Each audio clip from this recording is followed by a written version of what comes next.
Be'ezrat Hashem, dans cette paracha de Vayehi, on va voir combien de choses merveilleuses sont cachées qui vont nous éclairer sur ce que nous vivons actuellement. C'est évident que malheureusement, il y a eu cet exil d'abord, le premier, celui de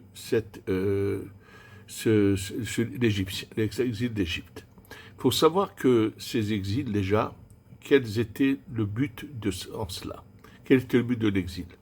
En fait, au départ de la création, il faut le savoir qu'après ce que j'ai eu l'occasion de vous expliquer à maintes reprises, ce test qu'il y a eu avant la création du monde, dans le monde du Tohu, chacun plus ou moins a choisi son chemin.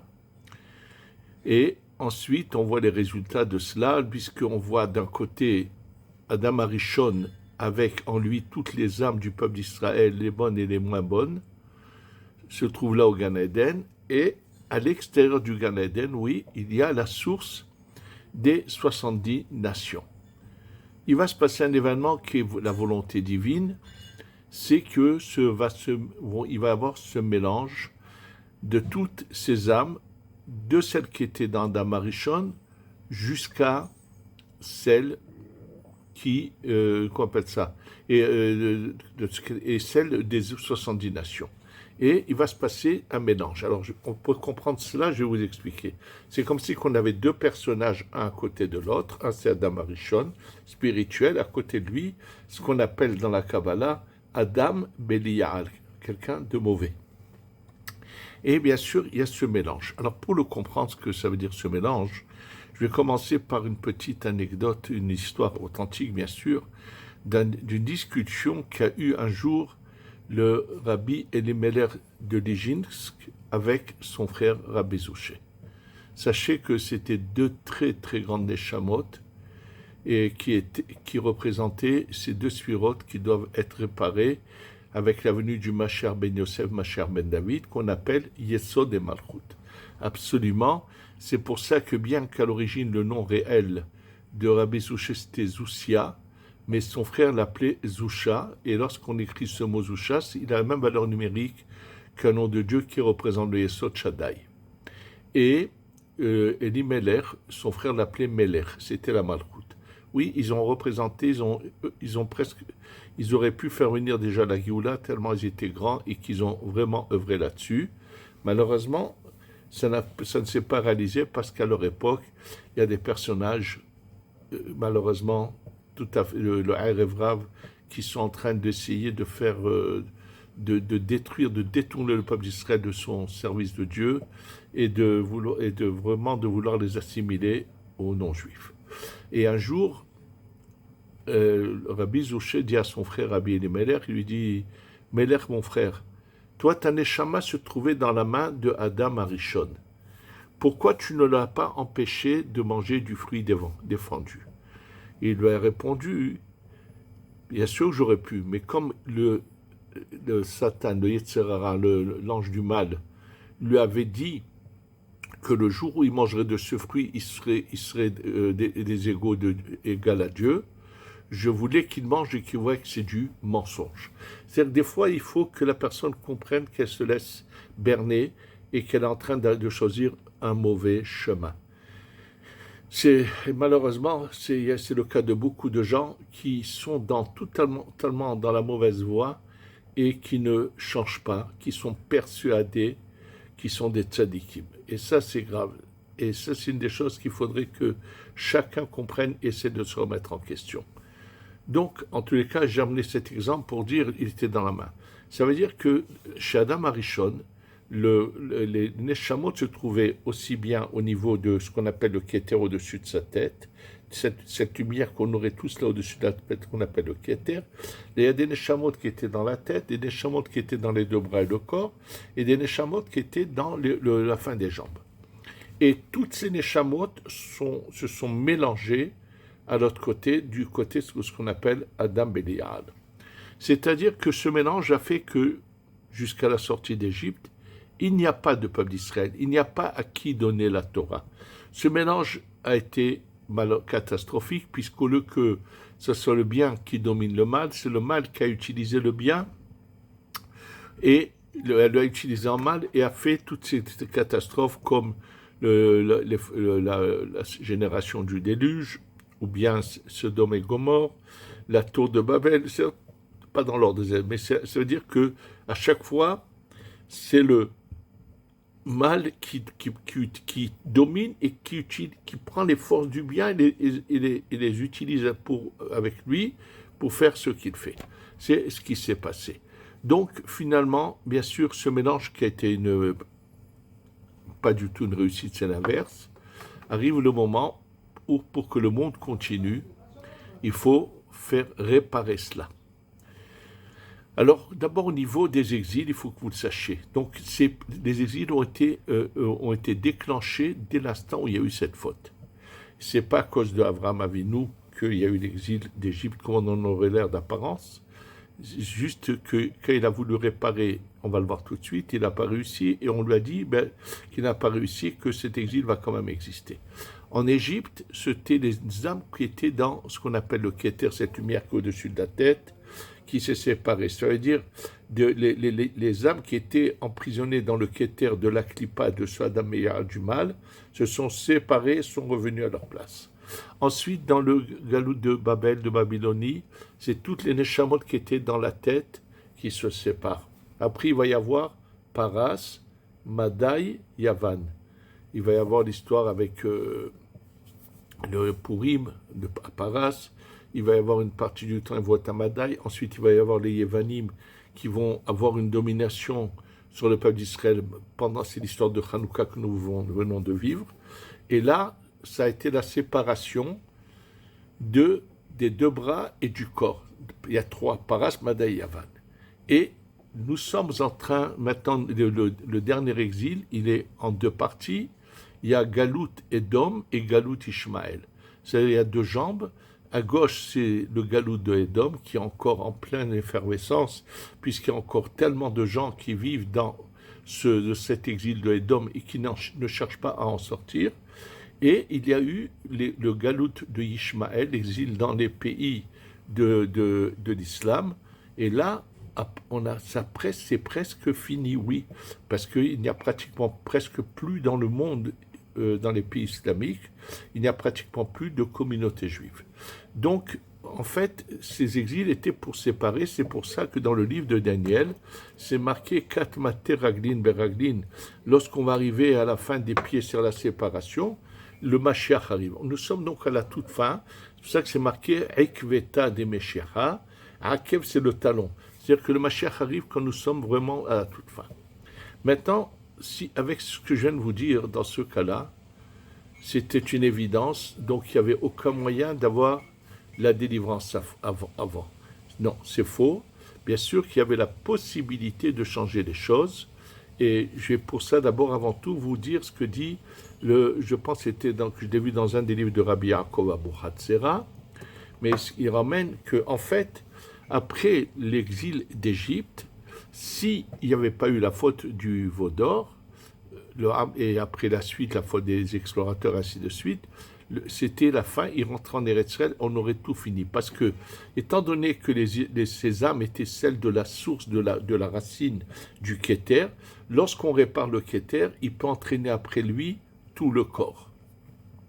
Ça aurait été le cas s'il n'y avait pas eu ces fautes, mais à cause de ces fautes, c'est que le Keter qui a été réparé, et il a fallu qu'il y ait de nouveau des autres exils. Bien sûr qu'ils auraient pu être évités plusieurs fois dans l'histoire, puisque l'Agmara nous parle de deux possibilités dans la délivrance. Elle nous dit Be'ita ou Ahishena. Be'ita, c'est un verset qui se trouve dans Daniel, qui dit on s'entend ou je devancerai. Be'ita Ahishena. Le mot Be'eta veut dire en son temps, à la toute fin, et Ahishena, ça veut dire que ça aurait pu être devancé. Et il y a eu plusieurs fois dans l'histoire où ils sont presque arrivés, comme à l'époque du roi Hezkiya, qui lui va faire en sorte que tout le peuple d'Israël observe le Shabbat, que tout le peuple d'Israël fixe des moments d'étude à la Torah. Il n'y a pas une seule personne qui ne respecte pas les commandements de la Torah. Et à cause d'une finalité qui manquait, ça ne s'est pas fait. Et malheureusement, après, il y a eu de nouveau ce qu'il y a eu. Donc, maintenant, plusieurs fois dans l'histoire, bien sûr, que s'est passé ce qu'on appelle la Hishena. On a raté plusieurs opportunités Et le fait est que dans ce cycle de 6000 ans dans lequel nous sommes, il n'existera plus ce que s'appelle la Chishena, puisque nous sommes arrivés en ce moment final qui s'appelle Be'ita. Nous sommes dans cette période qui est la toute fin, et à tout instant, la Géoula, la délivrance doit venir. Absolument, parce que nous sommes dans la toute fin. C'est pour ça que quand finalement l'anticipation n'a pas marché, les faits ont continué à se faire dans l'ordre, où il y a eu malheureusement cette catastrophe de la Shoah, qui dure 6 ans, avec 6 millions, qu'on appelle, comme j'ai déjà aussi l'occasion d'en parler, qu'on appelle la Nessira, la séparation du dos à dos pour venir face à face, qui est un moment le plus tragique, qui s'est passé déjà à l'époque de Purim, où ils devaient retourner en Eretz Israël, où ils ont failli subir un désastre. Malheureusement, à ce moment-là, Haman n'a pas réussi. Il y avait un Mordechai pour le stopper et inverser ses intentions. Mais ce qui est terrible, c'est que ce Haman est revenu en réincarnation chez Hitler. Et là, apparemment, on n'a pas eu la chance d'avoir un Mordechai qui puisse totalement arrêter ce fléau, cette catastrophe, cette douleur terrible de la perte de 6 millions du peuple d'Israël, malheureusement. Mais à la suite de quoi a commencé le retour en Eretz Israël, oui, et qui avait déjà commencé, mais qui s'est accentué et qui a donné lieu à la naissance de l'État d'Israël. Et c'est dans l'ordre des choses, contrairement à tous ces gens qui sont complètement à côté de la plaque, qui sont complètement faussés dans leurs idées et qui osent avoir des idées vraiment contre cette volonté divine du retour de son peuple sur sa terre. Et on va le voir tout de suite que lorsque Yaakov fait allusion à eux, lorsqu'il va parler à ses enfants, il fait allusion à tous ces personnages-là qui savent utiliser que toujours dans tous leurs combats pour soi-disant, entre guillemets, le judaïsme, la Torah, vont utiliser les mains de Esav. Oui, absolument. On va le voir tout de suite dans comment Yaakov en fait une allusion à cela et comment il va maudire cette attitude mauvaise. Absolument. Et donc, Yaakov, lui, il a tout fait pour qu'il n'y ait même pas l'exil d'Égypte, absolument. Yaakov avait réussi à tout réparer. Et comme je vous l'ai déjà dit au nom du Khatam Sofer, qui dit clairement, il dit, puisque chez Yaakov, il n'y a aucun enfant qui va naître qui ne soit pas bon, tout est propre, tout est complet chez lui. Et malheureusement, c'est à cela que fait allusion la Gemara, quand elle dit qu'à cause de la vente de Yosef, il descend en Égypte. Absolument. Yaakov avait réussi, lui, à réparer. Abraham a essayé de réparer, d'éviter de cet exil, il n'a pas réussi. Yitzhak, il n'a pas pu le faire, on ne l'a pas laissé. Et Yaakov a réussi à réparer. Malheureusement, à cause de la vente de Yosef, tout est tombé, malheureusement, et ils ont dû faire cet exil. Bien sûr, ça a été malheureusement, ça n'a pas. Maintenant, Yaakov ne perd pas espoir. Bien qu'il soit arrivé en Égypte, il veut quand même agir. Simplement, j'ai une question toute simple à poser avant. C'est que, étant donné que Yaakov, avant d'aller chez Lavan, a eu un rêve où il a tout vu, tout ce qui allait se passer. Comment a-t-il pu penser éviter ces exils? Comment a-t-il pu penser changer le cours des choses, comme on va le voir tout de suite, puisque la Gemara, lorsque dans cette paracha Yaakov demande à ses enfants de se rassembler, la Gemara dans Masechet Psachim dit qu'il a voulu dévoiler, on va voir ce que ça veut dire qu'il a voulu dévoiler le moment de la délivrance. On va tout de suite expliquer cette Gemara, mais d'abord comprendre. Alors sachez une chose, qu'un rêve a différentes explications. Ce qu'on a montré à Yaakov dans le rêve, on a montré toutes l'éventail d'options possibles et imaginables. Et il y avait une option qui aurait pu stopper totalement le galout et qui malheureusement ne va pas réussir. En fait, il faut savoir qu'il y a un impact de la personne avec tout ce qu'il possède en lui, et je vais expliquer ce que ça veut dire qu'il y a un impact comme ça de la personne sur ce qu'elle possède en lui, pour comprendre comment ça se fait, qu'est-ce qui a pu se passer réellement. Alors, on va d'abord ramener les termes de la Gemara sur ce pasouk où Yaakov dit « Et Asfou, rassemblez-vous », il rassemble ses enfants, Et c'est marqué qu'il a voulu leur dévoiler des choses, et c'est marqué Istalka mimenu Shechina.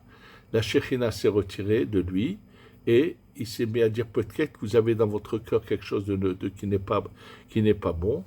Et ils lui ont répondu tous en disant cette phrase que nous récitons 2 fois par jour, plus même 4 fois par jour, qui est Shema Israël Adonai Elohenu Adonai Echad. C'est cette phrase qu'ont dit les enfants de Yaakov. Et lui, tout de suite après cela, il a dit cette phrase de Baruch Shem Kevod Malchuto Le'olam Vaed, que nous récitons à voix basse. Et ça, c'est encore un autre domaine qui t'est expliqué. La Gemara dit qu'étant donné que dans la Torah plus tard, Moshe Rabbeinu va écrire la phrase qu'on dit des enfants de Yaakov, Shema Israël Adonai Eloheinu Adonai Echad, la phrase de Baruch Shem Kevod Malchut Le'olam Vaed, Moshe ne la mentionne pas. C'est pour ça que nous la récitons à voix basse. En fait, je vais vous dire en 2 mots de quoi il s'agit. Cette phrase de Baruch Shem Kevod Malchuto est une phrase qui vient faire descendre de la lumière à la Shechina qui se trouve en exil. À l'époque de Moshe Rabbeinu, pendant le désert, la Shechina n'est pas en exil. Il y a le tabernacle, il y a le Mishkan. Elle est pas la délivrance totale, mais elle n'est pas dans les mondes inférieurs qui est en allusion dans cette phrase. Et comme c'est une honte pour nous que la Shechina, notre maman, soit toujours en exil, c'est pour ça qu'on le récite à voix basse. C'est un peu l'image de ce qui se passe. Donc en fait, maintenant Yaakov décide d'essayer d'employer quelque chose. Il se dit avant de mourir, il va peut-être réussir à, c'est pas leur dévoiler telle date, ça va être la délivrance, pas du tout. Il veut essayer de faire que maintenant, dans ce rassemblement, ils puissent finir tout ce qu'il y a à faire, ce qu'on appelle les birourim, les parcelles de lumière, des étincelles, les rassembler toutes, et puis faire que ça y est, ils repartent en Eretz Israël, et c'est la délivrance, pour passer à l'étape suivante. C'est ça ce qui aurait été possible. Et là, ça ne se passe pas, on lui montre que ce n'est pas possible. Alors, il se dit, pourquoi ? Lui a tout fait. Ça veut dire qu'il y a un problème chez ses enfants. Alors, pour comprendre quel est ce problème, je vais vous raconter cette histoire qui se trouve dans la Gemara de Eruvin, Daf Nun Dalet, page 54. C'est marqué Rabbi Pereda. Rabbi Pereda est un grand Tana, un des grands personnages de sa génération, un des plus grands, et il prend le temps tous les jours de s'occuper d'un pauvre malheureux qui a du mal à intégrer la compréhension de la Torah. Il n'arrive pas. On lui explique, on peut lui dire, il ne retient pas. Et Rabbi Pereda décide de s'en occuper. C'est-à-dire que Rabbi Pereda va aller vers celui qu'aujourd'hui on condamne, ou même pire que ça. Vous avez des institutions orthodoxes en France, je ne vais pas donner de nom, mais où j'ai eu des échos, où pour qu'après, vis-à-vis du ministère de l'Éducation, on dise que cette école a un taux de réussite au bac, mais très élevé. Alors, dans les années qui précèdent le bac, dès qu'un élève ou une élève vont pas être les meilleurs, vont pas faire que le taux de réussite au bac sera haut, on n'hésite pas à tuer ces âmes, à les jeter de l'école. Ça, c'est la pire des calamités, mais on jette et on renvoie dès qu'il y a un problème et qu'on ne sait pas le résoudre. C'est faux. Je voudrais vous dire qu'une fois, ce qui s'est passé en Amérique, dans cette yeshiva très connue qui s'appelle l'Écoute, où il y avait celui qui l'a fondé s'appelait Rav Aaron Kotler. Et Rav Aaron Kotler a cherché à sauver ces jeunes en Amérique et les emmener étudier la Torah avec tout son cœur et son âme. Et il y avait bien sûr un jeune qui, lui, ne se levait jamais à l'heure à la tefila, et il était très brillant, il avait une tête, mais c'était vraiment quelqu'un de vraiment une lumière en Torah, dans sa compréhension, mais il n'investissait pas beaucoup, il ne faisait pas cas de ce que pouvait lui dire ce qu'on appelle le mashgiach, celui qui surveille l'avancement des jeunes vers Dieu, dans leur manière qui doit les renforcer. Et à chaque fois que ce personnage, ce Mashgiach, ne pouvait pas supporter ce garçon qui ne se levait jamais à l'heure, qui venait jamais aux prières, il avait beaucoup à redire sur lui. Et un jour, il vient voir le Rosh Yeshiva Rav Aaron Kotler, et il lui dit, Kvodarav, c'est ou lui ou moi. Et Rav Aaron Kotler lui a dit, c'est toi qui vas t'en aller, lui il va rester. Un Mashgiach, je donne la paye que je donne, j'en trouverai un autre qui viendra se faire ton job. Mais un jeune comme lui, avec une telle neshama, j'en trouverai pas un deuxième et je vais le sauver.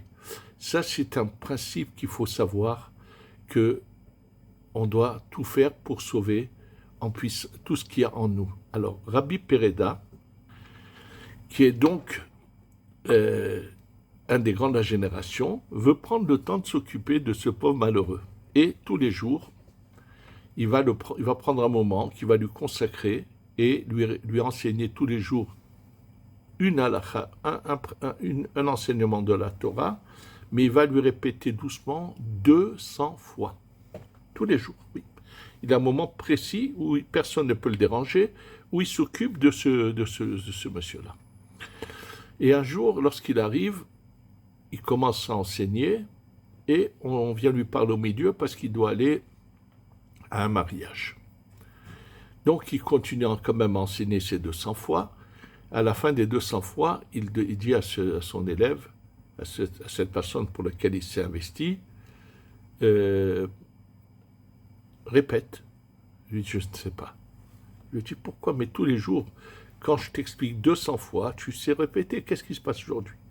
Il lui a dit, j'ai vu que tu allais partir, je pensais que tu allais partir avant la fin des 200 fois. Et comme je sais que si j'entends pas ton enseignement 200 fois de suite, je ne retiendrai pas, donc je ne me suis pas concentré, cette fois je ne retiens pas, je n'ai pas retenu. Il lui a dit, tu sais quoi, je vais nulle part, je reste là. Et il a recommencé à lui répéter 200 fois jusqu'à qu'il connaisse. Une voix du ciel est sortie, il lui a dit, Rabbi Pereda, qu'est-ce que tu préfères?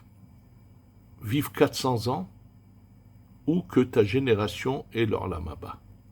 Il a dit, je préfère que ma génération ait le Olam Haba. On lui a donné les deux. Rabbi Pereda a vécu 400 ans et on lui a aussi accordé que sa génération ait le Olam Haba. Le Harizal pose la question suivante.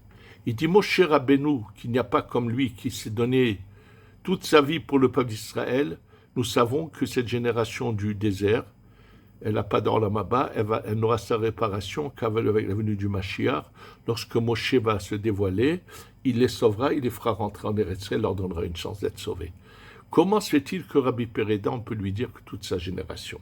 Et là, nous explique le Harizal qu'on dit sa génération, il ne s'agit pas des gens qui vivent en même temps que lui dans cette génération, mais que chaque tzaddik est la source, la racine de 600 000 âmes.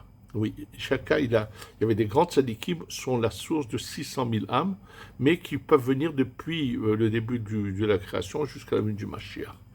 Et là, il y a dans toutes ces racines-là de 600 000, il va y avoir des âmes qui vont être perdues, brûlées, et qui ne vont pas se relever au moment de la venue du Mashiach. Oui, c'est marqué dans plusieurs endroits dans la Gemara, qui deviennent de la cendre sous les pieds des tzadikim. Et là, on a dit à Rabbi Pereda que les 600 000 âmes qui sont dépendantes de lui, qui viennent de sa racine, aucune ne sera perdue par l'effort qu'il a fait. Alors, ça veut dire que chacun, il a en lui un pouvoir, surtout les grands personnages. Et là, ce qui se passe, c'est que les enfants de Yaakov se réunissent, mais malheureusement, d'eux vont sortir tous les Juifs jusqu'à la fin du Mashiach, puisqu'il y a 12 tribus, et en puissance, il y a des âmes qui ne sont pas bonnes. Mais malheureusement, ils ont aussi leur part de responsabilité là-dedans.